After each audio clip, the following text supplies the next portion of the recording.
Tony! Tony! Nate, buddy, Family meeting. meeting! Such a piercing voice. Yeah. I just like the fact that he's fallen asleep watching One Piece on Netflix. So I'm wondering if that is. You saw that? I'm wondering if it is the Netflix version of One Piece. I hope so. Yeah. So this is Baby Steps, and these are games I played in Steam Next Fest that I thought were interesting enough to talk about, but I can't necessarily recommend them. And we'll get into them with some of them. Some of them I was like, yeah, these are worth like a look at, but it may not be like. Some of them I was just like, I need to talk about this game to somebody like Baby Steps, because I just have to remember that it's a real game that exists, right? I was just so like confused by this game. There's some games that had like technical issues that I was like, man, this game would be great if it wasn't so broken. And then some of them were like, it's an interesting idea, but I don't know if there's enough to say, hey, you should play this. But yeah, Baby Steps is the next game from Bennett Foddy, creator of QWOP, which you can see the DNA of QWOP right now, as this man is trying to move around. He also did another game I played called Getting Over It, about a man who has to climb a mountain with a sledgehammer, and the lower half of his body is a cauldron. And I actually quite like that game. I didn't intend to play it myself, but I played that game because a friend... I did a thing like the wheel, right? Where I was like, friends have to recommend me games. And my friend was like, you should play Getting Over It. And I was like, well, I can't because I don't own it. And he was like, I'll buy it for you. And then you play Getting Over It. I was like, okay.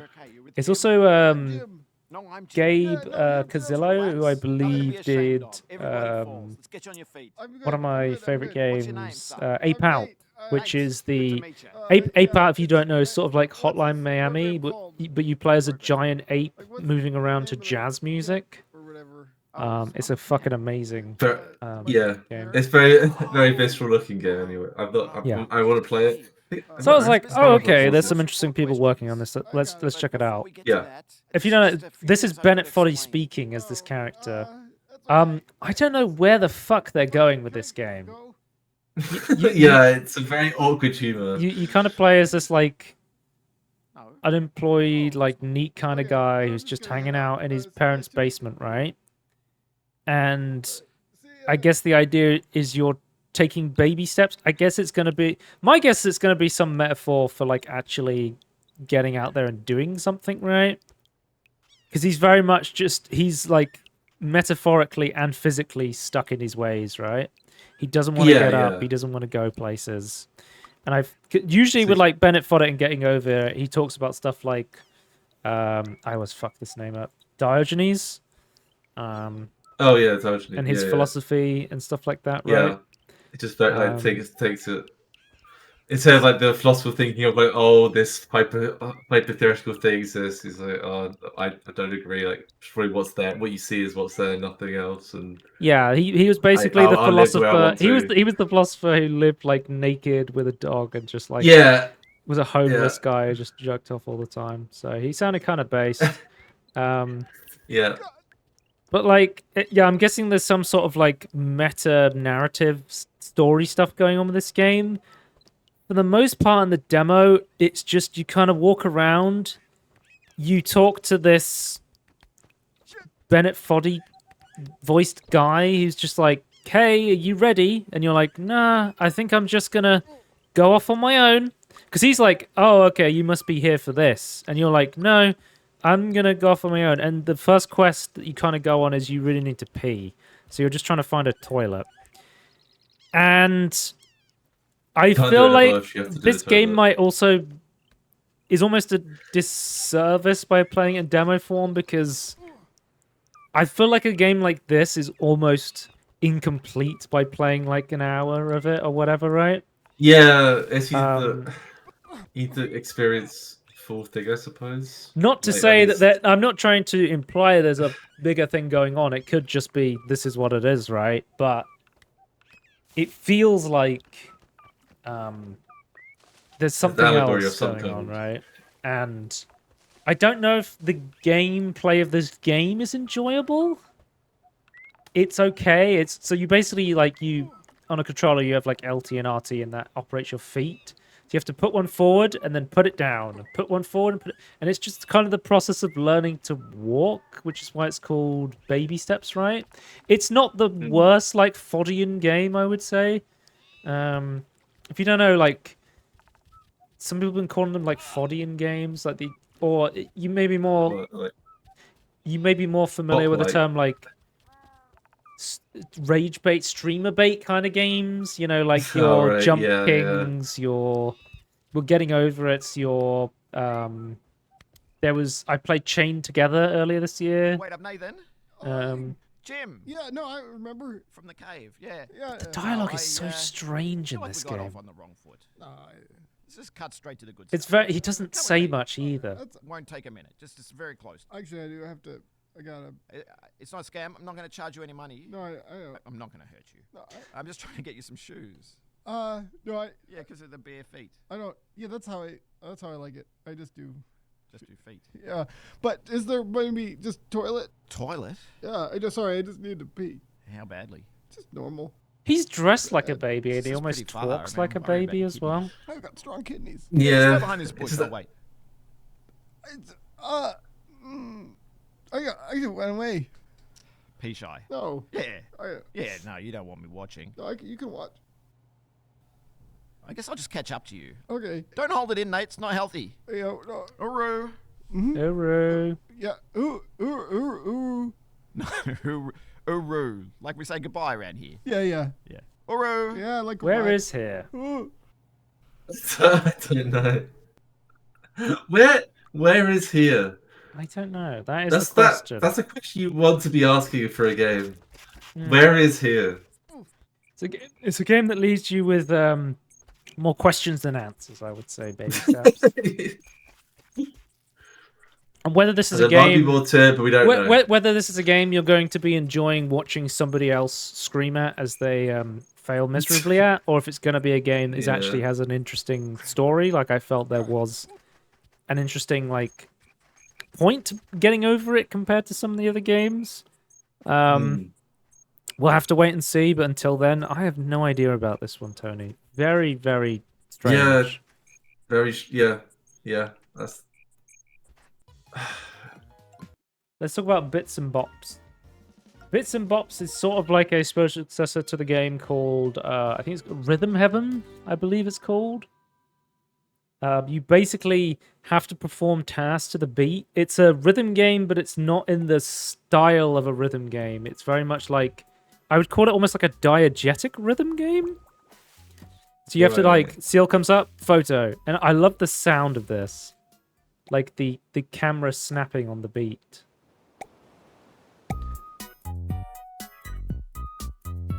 Let you listen.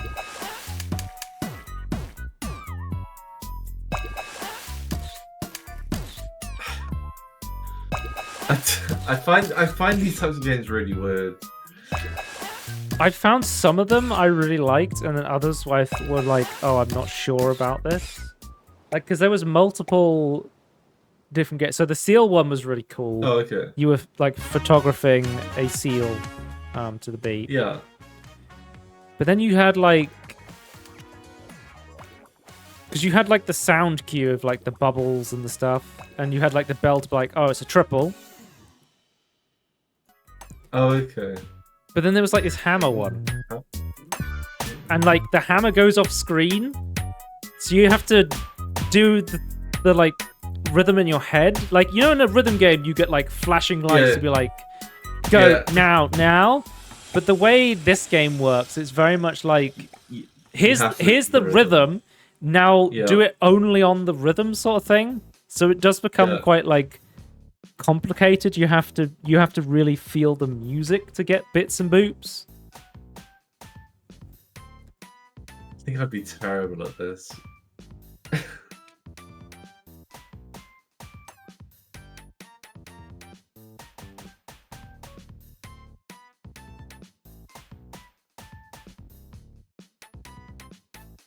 Okay. I guess.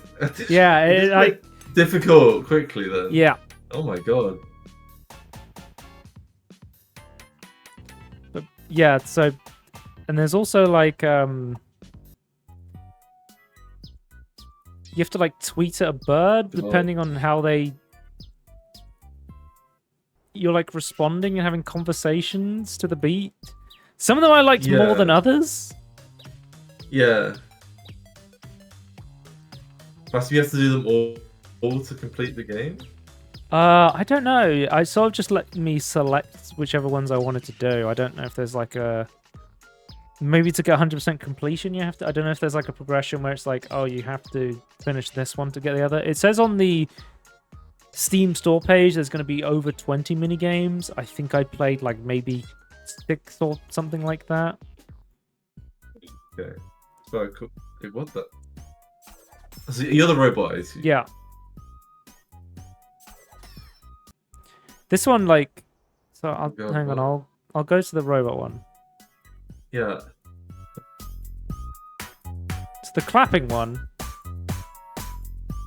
they would clap, and then you go left, right, and I found that really easy, and I could do that consistently. But then it was like, no, now there's this mechanic we have to do a spin and release on a specific timing, and I found that really hard. You'll see.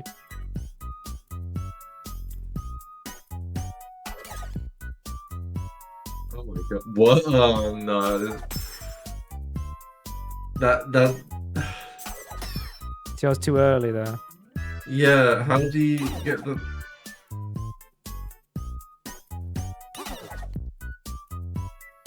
Why are you immediately failing? Is it going too early?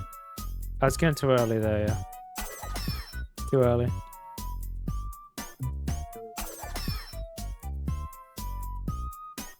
It turns out it's really hard to play rhythm games when you don't have like a metronome like on the screen going press now, press now. Yeah. I think I'd be awful at this game. I did like the seal one. I was really enjoying. I was loving that. So it felt kind of hit and miss, like because the difficulty goes up and down a lot depending on what you're doing. And it's like some of them I was like, oh, this feels like really diegetically fun to do, and then some of them I was like, oh man, I think this is too hard for me. Trying the spin rhythm game for me was like, I need the easy ones.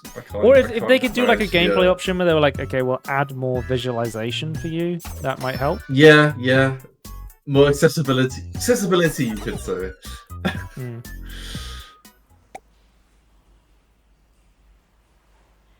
I was playing this with my new headphones, which are connected with my new adapter. So it's got like 20 milliseconds of latency over Bluetooth, which is really good. And I was definitely noticing I was able to play rhythm games better with the lower latency. So the timing was better, yeah.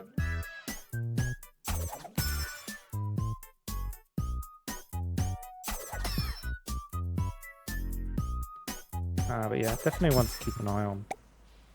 Yeah, it seems interesting. Then we have Blood Thief. This is what I would describe as Thief as a speedrunning game. You know, like the original Thief. Yeah, yeah. What? So you're okay. Is it? So the effect level, right? Yeah. Okay. It's basically you're just trying to get through as quickly as possible. And then you have to defeat enemies, and then enemies can give you blood, which lets you use like special abilities. So you can like charge across the screen, or you can almost like warp towards enemies with blood. Yeah. So it's Thief, but you can actually use the sword. It's Thief, but ultra kill. Yes. This feels very much like a New Blood game, you know. It's definitely. If you told me it was, and I know it actually isn't, I would believe you. No, this is like a solo dev, I think. But it seems really cool. Okay. But like, you get to a point where you start moving you can start moving like really fast. Like I'll show you. So you can like warp towards enemies, and because you need this constant like supply of blood to keep going. So it's almost like like a vampire. Yeah. Okay. It's called Blood Thief. I don't know if you are supposed to be some sort of vampiric creature, right? Yeah, it's an interesting concept. I think it was like in the beginning I was struggling to get some of it. And then once I got into the rhythm of it, I was like, oh no, you know, there is something here, right? But I think it kind of... You need like a bit of time to adjust first. Hmm. To like the mechanics.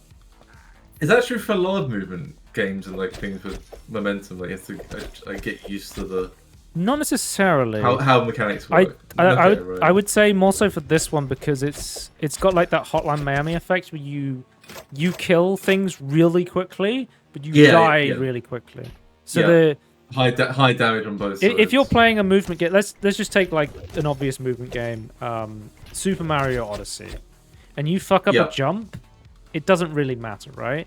You're just gonna you can recover. You can there's a billion ways to move, and if you miss a jump, there's a big chance that you can just you'll fall into a lower platform, you get back up, you can try the jump again. In a game like this, you fuck up a jump, you just die and you reset and you start again, sort of thing. That's what I mean when I'm saying like there's a higher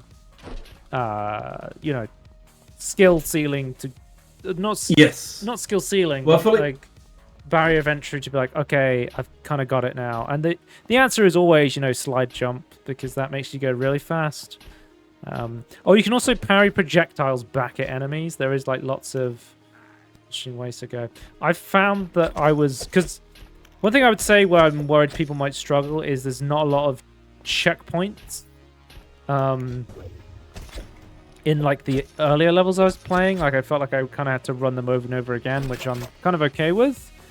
But I could see people clicking off, because that's sort of like how a game like Hotline Miami or like even like a Neon White would work, where you have to go through the level really quickly, do the twitch shooting or killing, and just get through as quickly as possible. And then if you die, you just quickly reset and go again.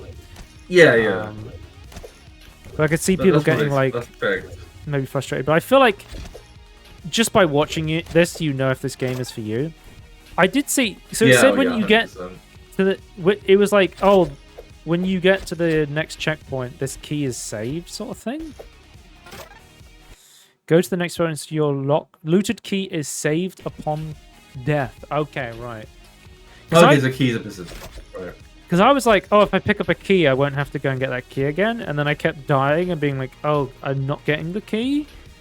And maybe that was just me not misreading that. Because I was like, oh, I keep picking up this key and I have to keep going back and picking up the key. I thought I got it after I got it the first time. But it seems like you have to get the key and then trigger a checkpoint. And then you get to keep the key. But if you're triggering a checkpoint, wouldn't that already be how it works? Because you're triggering a checkpoint?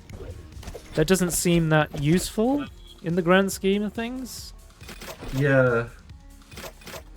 I don't know. Unless it works in a different way. I don't know. Yeah. But I thought this was pretty fun. But again, I think it's going to be a game you have to either, immediately you'll just get it, or you'll have to put in a little bit of time, and then you'll get into that flow state, right, of movement. Yeah, the movement looks really satisfying. So yeah, I'll give it that. Yeah, I thought it was pretty cool. Oh, speaking of movement games, okay! I love that every menu in this fucking game goes, okay! When you hit buttons on it. They definitely went for an aesthetic with this one. This is L8R Sk8R. It is a momentum-based 3D platformer. You are on these skates, right? And you can basically make jumps, and if you make them while you're moving, you'll keep your momentum in the air. I would say it's kind of janky in the beginning, and got better as I learned the mechanics. One thing I will say is just remove all these talking sections. They are so annoying. We don't need this much data. You just need to say, hey, press this button to do this. All of the dialogue was just slowing me down. I was like, it just did not need this. Less dialogue, please. Yeah. The aesthetic, the way I would describe the aesthetic is thick. Like, you will either like this or hate it. Like, it's very much just like this heavy, like almost like CRT filter. How would I describe the character models? They seem like 3D models of like late 90s cartoons almost. It's hard to describe like Oh, I the see. vibe Yeah, I of see what this. you mean. Yeah. The thing I really liked about this game is how long it took you to complete a level gave you a time, right, Tony? And what made it really interesting and a reason to want to go back and speedrun the levels or do them faster was to unlock the next level. It wasn't based on your completion of the levels. It was based on how much time you saved on the par time of the other levels. So there'll be like this lock on the door and it'll be like 2 minutes. And if you saved 2 minutes worth of time over all the other levels you'd played, then you can unlock the door and get to the next level, which I thought was like, it's a really, I've never seen another game do that, and I thought that was brilliant. So if you like, if whatever you didn't like, but you were really good at a different one, you could basically be like, oh, okay, I didn't like this level. Let me try and save a bunch of time on this really cool one I did like. Yeah, I thought there was some. Again, it reminded me of Blood Thief. It felt very much like a game that you needed to get into, and then it started to like click with you, sort of thing.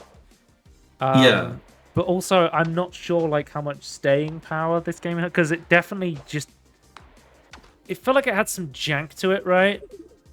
Well, in terms of the movement and stuff, or in terms of like the wall, like you could like hop onto the wall and stick into it and then jump off and stuff like that, right? And that just didn't feel the greatest, but I think it did improve over time. And there's like new mechanics, like you can kill enemies and then they give you the ability to like do like a dash in the air and stuff like that. Yeah.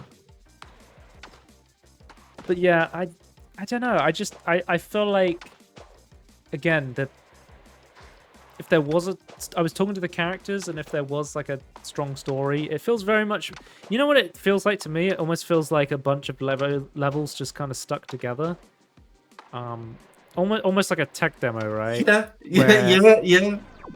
It's just like, I mean, the aesthetic is good, like it adds to it, but it feels very much just like, again, I'm saying I want a reason to go between the levels, and I'm also saying please add less dialogue to slow me down between the levels. I'm kind of giving, two conflicting points. Well, not necessarily, because I don't know. I guess you have levels where they have. I guess you can't read and do stuff, so maybe I have read voice acting, I suppose, which is maybe a no-go. But yeah, I think this one was definitely interesting and like one to watch, right? Okay. Oh, then we have Moonlighter 2, The Endless Vault. So if you don't know, the original Moonlighter was a game where it was basically like a roguelite where you went to a dungeon, and I've never played the original, but I'm fairly sure it's the exact same but in 2D. You went into a dungeon, you grabbed a bunch of items, you had a limited inventory space, and then you would like teleport out of the dungeon, and then that's one half of the game. Is sort of like, your Binding of Isaac Hades sort of thing, where you're just going around fighting enemies, and then you're pillaging. And the second half of the game was you're taking those items that you've pillaged from the dungeon, and you'd have to go and sell them in a shop. And it was this like interesting mix of gameplay. Yeah. Moonlighter 2, in terms of taking that first game and making it into a 3D format, did a really good job. I actually was expecting myself to be like, okay, I like the action stuff, but I'm not sure about the shop stuff because I'm not really a management sort of guy. I actually found the shop stuff was really cool, where you could choose different power-ups, right? And you could choose whether you haggle for stuff or whether you like are more like charismatic and you're trying to get like people to spend more on a specific item or sell more items, and like different ways of running your shop. I thought that was cool. Yeah, there's actual mechanics behind it. There's actually some interest to it. This would have been on my favorites list, Tony, because I thought this game was really cool, really interesting, really good. Yeah.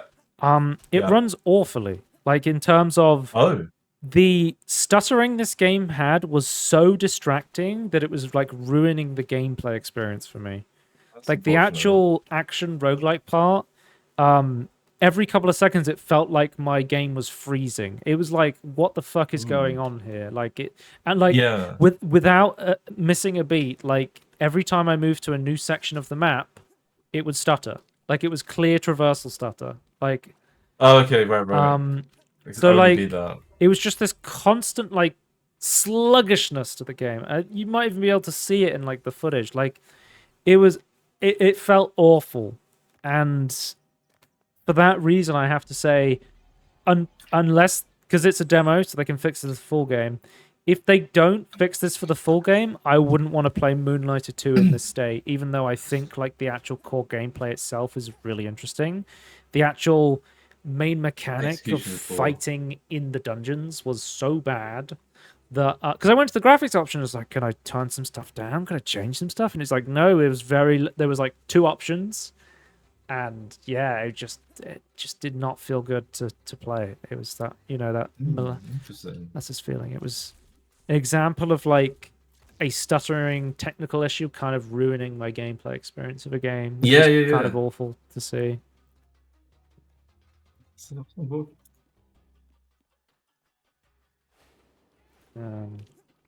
let's go to more like of the. So you can use charm to get people to pay more for stuff. You can use boosts to get people to pay more for stuff. And then I guess you use that you can like buy upgrades and stuff. Oh, there was like a perk system, and you can kind of tinker how you ran your shop based on the perks, which I thought was cool.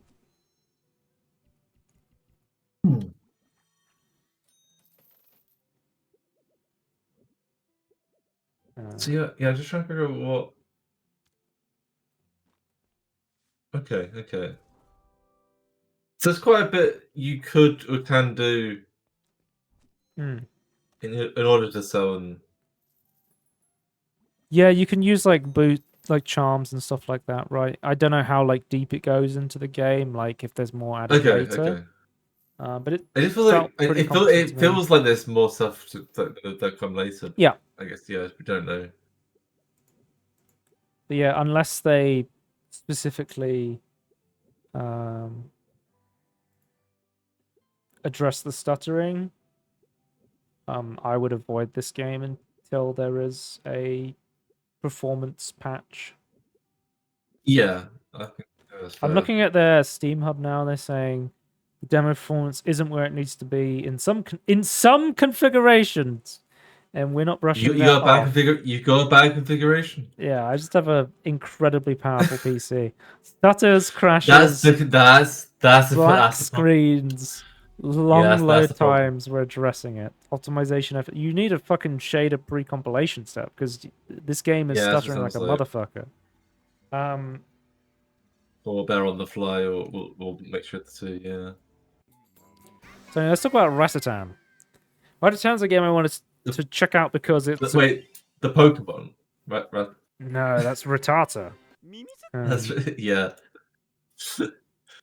Ratatan is a spiritual successor to a game I've never played, which is Patapon, which is basically a weird mix of like a rhythm game and minion command. It's almost like a strategy game, I would say, almost like a real-time strategy game. Basically, you have to send your minions to go and attack enemies, and you have to do it to like a beat. So you basically a rhythm game. Yeah, it's another rhythm game, but like skip some. You have to say like dun dun dun dun dun dun. You have to say attack, sort of like that. Yeah. Okay. So I was like, okay, I'll try out like a Patapon style game. I don't know how close this is to the game, but you have to constantly be micromanaging these units to a beat to a point where I was like, I don't think I like this game. You have to constantly be like, go forward, go forward, go forward. It's like, and there's no like time to think. And I hate real-time strategy games because I'm just like, it's just like, no. Fall back, attack, and you're having to input these commands immediately to the beat. And I'm just like, this is so fucking chaotic and hectic. I don't think I like this, but I wanted to talk about the fact that I played this game and like it is such an interesting style of game that you just don't see it anywhere else. But I think No, there's I potentially a don't good see game in there, that. but it's definitely not for me. Okay. Yeah, I don't think it's for me either. Like, Because you're constantly having to move and input commands with like high APM. But it's all it's also a roguelite as well. So you have to be like you're doing runs and you have to be like, okay, if I fuck up I have to start again sort of thing, and I'm like, nah, this Yeah, so you're thinking about 3 for me. things at once then, like at all points.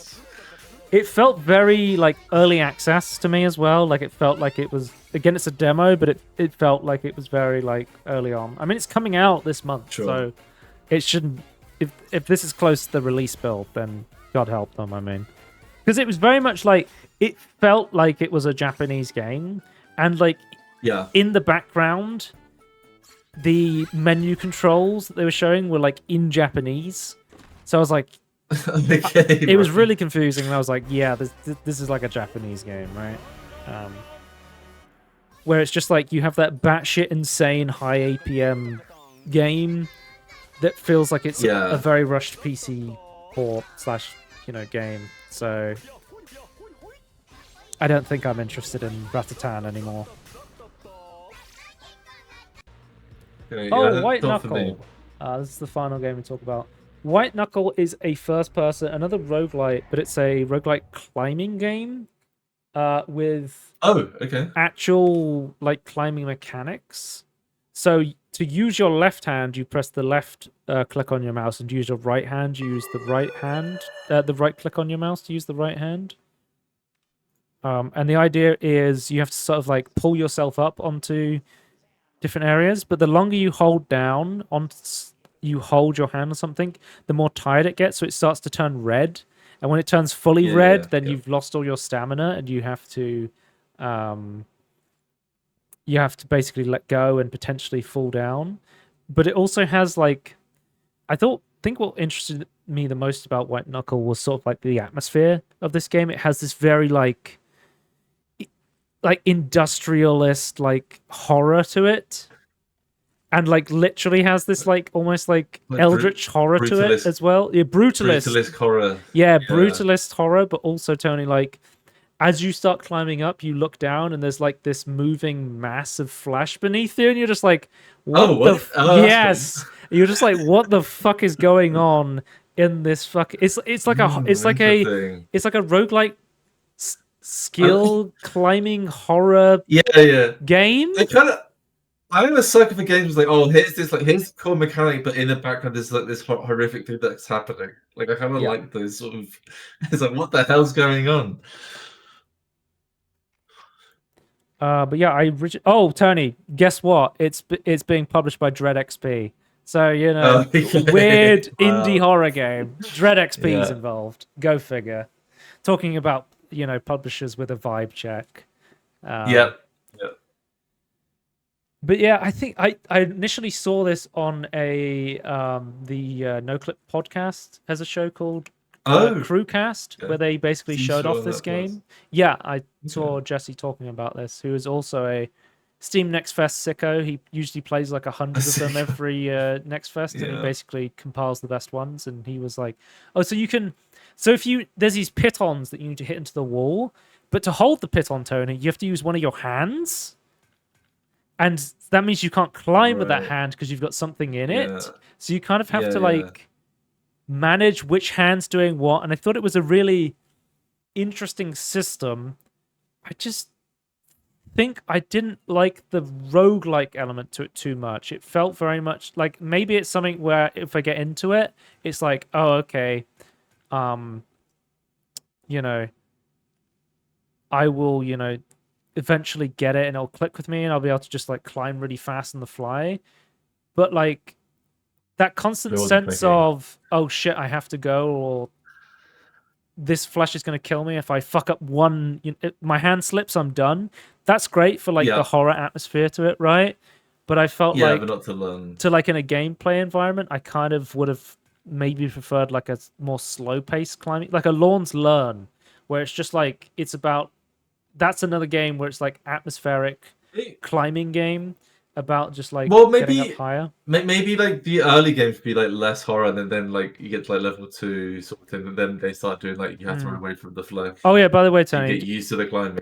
you saw I picked up that gold bug. That's the currency of this game. You take these golden cockroaches. So, okay. I then- thought it was just a random thing you picked No, up. and then you spend those on like corporate vending machines, which allow you to buy tools. So like, Right. the pitons and the hammer let you put like they let you put down like holds for you to grab up onto. These rebar things let you like they're like a javelin you can toss as like a grapple to get up onto. The food basically lets you regen stamina. So if you're like, oh shit, I'm about to run out of stamina, but I can't let go of one hand, you can like put a can of food in the other hand, eat it, and then you regen your stamina. You can keep going. Yeah. Okay. It's very much like a system of I would almost call it like intentionally clunky. You know, like how Right. like some survival It's not horror too games, easy. like a Resident Evil game, like Yeah. it's more annoying But in like Resident Evil where you have to get like an ink ribbon and you have to specifically go to a typewriter to save the game.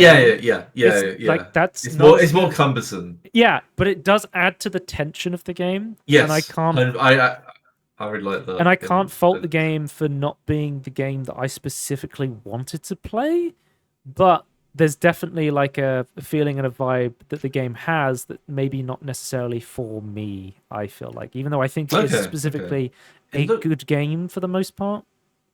Yeah, it looks. I mean, maybe just the environmental storytelling that intrigues me, but it just really does intrigue me. So Oh yeah, by the way, that like closing door thing, as soon as you step Yeah. on that little platform up there, it starts a timer, and that door will shut regardless of whether you are like above it or not. So it can actually shut on you and kill you if you're not quick enough.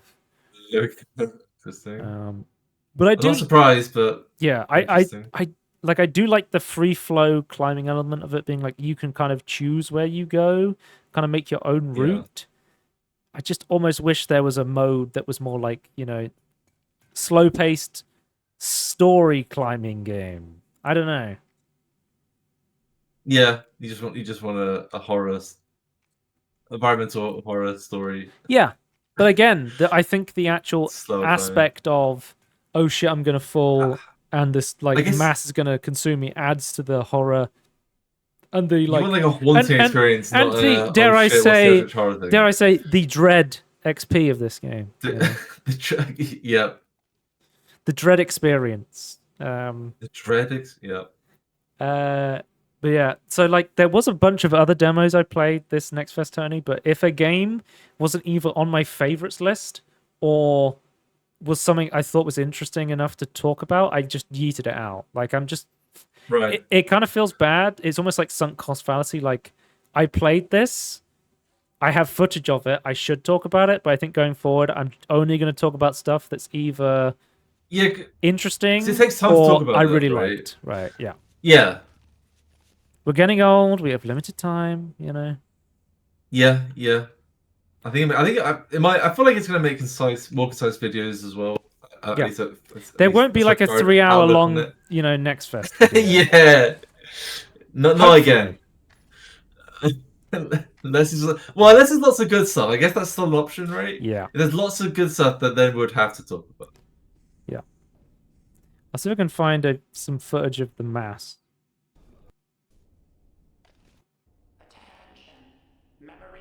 Yeah, that's what I want to see the most. I missed. Ah! Oh, okay. Yeah, it's coming for you. It's coming for you. Alright. It never stops. We see you next time. Goodbye. Bye.